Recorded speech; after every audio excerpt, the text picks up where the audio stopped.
Comparing the three sectors. Every economic activity falls into one or the other sector.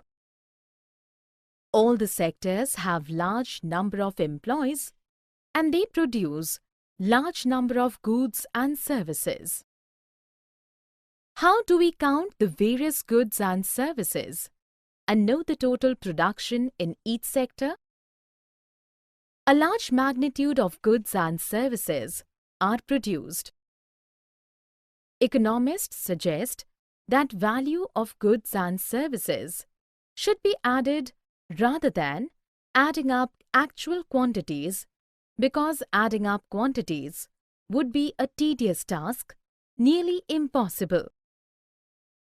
A precaution needs to be taken that only final value of goods and services needs to be added, because the value of final goods already includes the value of all intermediate goods used up in the production of final goods. Example: a farmer sells wheat to a flour mill for 12 rupees per kg. Mill grinds wheat and sells flour at 18 rupees per kg to the bread company, which uses flour, sugar, oil, etc.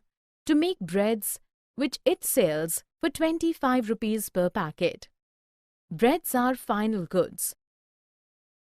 Intermediate goods are completely used in production of final goods. Final good produced already includes the value of all intermediate goods and services that is used in its making. In the similar way, in the production of wheat and sugar, value of all intermediate goods has been included.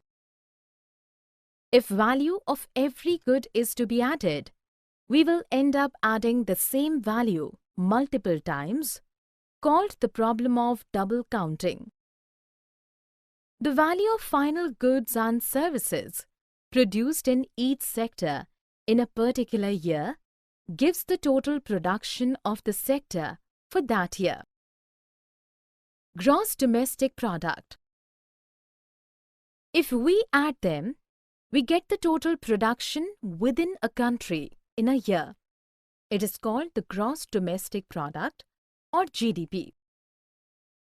GDP shows the size of the economy. Higher the GDP, bigger the economy. The work of calculating GDP in India is done by Central Government Ministry.